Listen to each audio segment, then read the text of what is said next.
Most cruisers bidding for a cabin upgrade think it's like bidding at an auction or on eBay and the highest bid wins. It doesn't. But that's not the only startling discovery I made while exploring the secretive and slightly murky world of cabin upgrade bidding.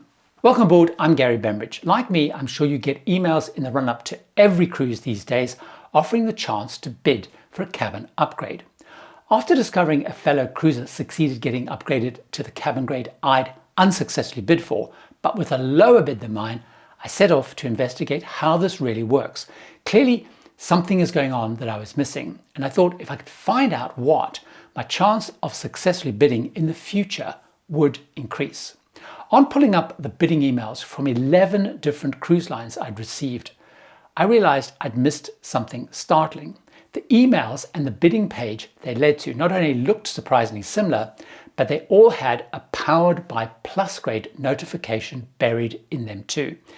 This means the cruise lines are not managing cabin upgrades themselves, but are using a third-party company, Plusgrade, instead. It raised the question of why, and what I discovered changed the way that I bid for upgrades, and it should for you too. Plusgrade is a Canadian tech company who work with over 250 airlines, hotels, cruise lines, and passenger rail companies on their upgrade programs. This is because they apparently have developed a really sophisticated machine learning model that is able to pull in data like demand, bidding patterns, passenger segments, and it basically works out bid ranges by cabin grade that will maximize revenue across the ship for specific sailing. But it does something much more, as you will hear. But first, although it sounds counterintuitive, the system has worked out the lines can maximize revenue by not always taking the highest bid. So the assumption we passengers make that if we bid high, we increase our chance of winning is actually not necessarily true. Let me explain how the system and line approaches upgrade bidding. The aim is for the cruise line to make the most money it can on a sailing.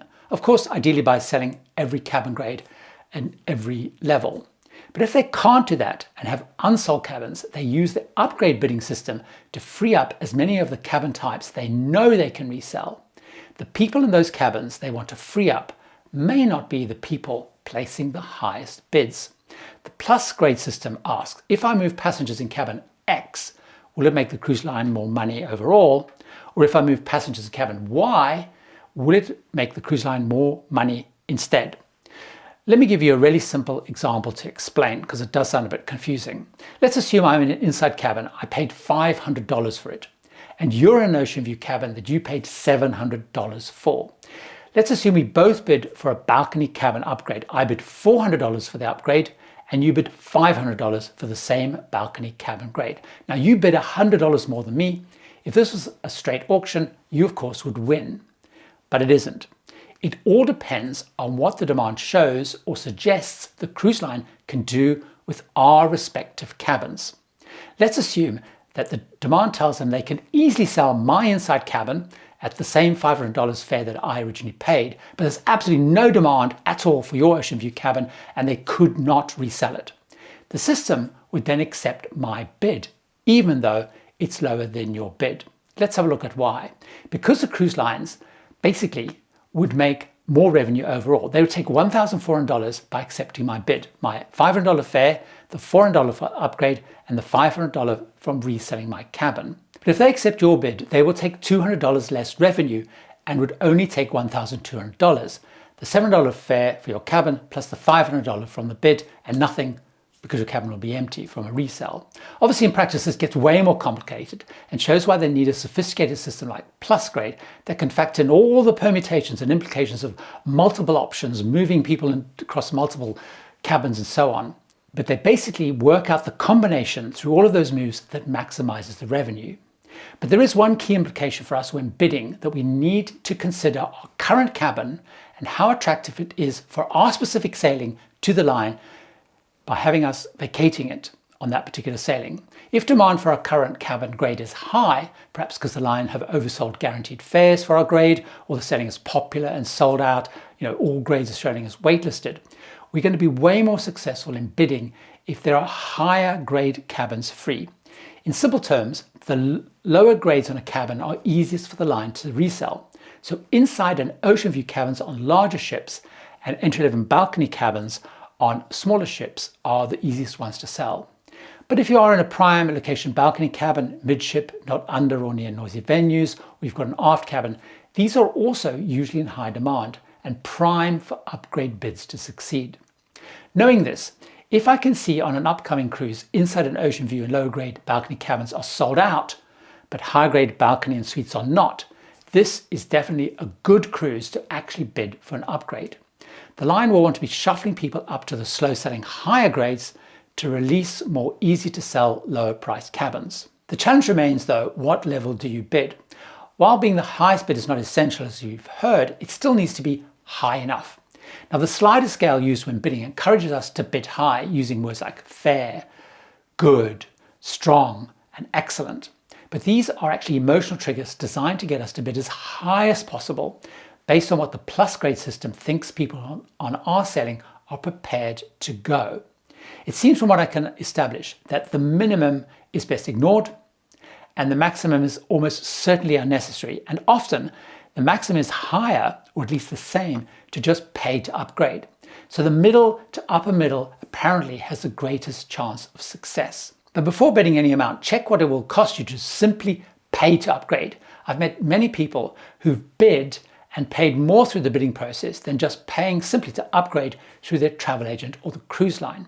I have some other really important watch outs and tips though when you are bidding. When you place your bid, use an odd number because most people use a round number. So even a couple of dollars above a round number could be the thing that sways it for you. Just because you get an upgrade email doesn't mean that there are any cabins available in the grade that you're bidding for at all. For example, at the time of making this, I'm about to go on a celebrity cruise and all the grades above me that I'm being asked to bid for are showing as sold out. But they're storing up bids in case of any last minute cancellations that could free up cabins. Couples and solo travelers are more likely to have bids accepted than a family or friends sharing a cabin because there are basically more cabins available for two. The bid price you offer is a per person price, so you will pay double that. And if you're going solo, you're going to be paying twice the amount that you're bidding to. The earliest you're going to hear if you've failed or even won a bid is 3 to 4 weeks out, mostly if you're bidding on the very highest grades, because by then they're unlikely to sell those high-level suites at the last minute. But in most cases, you will hear as little as 48 hours before embarkation when they factor in last-minute cancellations and they run a final shuffle of everybody between grades working from top down to maximize their revenue. However, if you've not received an email telling that you've failed before embarkation day, there is a chance you might find as you check in an upgrade. So until you get an email, it means the bid is still live. The minute the system accepts your bid, your credit card is charged and you lose the cabin you had originally. You have no say in the cabin. So be prepared for a cabin you may not like. Once they've moved you, you cannot change your mind. You cannot go back to the old cabin. Your old cabin will have been released, likely to someone who's bid on it. So even if you don't like the new cabin, you have no choice. So for example, on that celebrity cruise I was talking about, I'm in a balcony cabin and I was offered to bid on a range of suites. I only bid on one grade because I know that none of those have interconnecting doors, which is a no-no for me. So I know I would be happy. You usually won't get any of the perks of the next grade, although if you move into suite, you often do. But you generally keep any packages or perks that you paid for or bought previously linked to the original cabin. Also, loyalty doesn't necessarily come into play unless you've bid the same as somebody else. And if you have higher loyalty, there is a chance that you will win over someone who doesn't.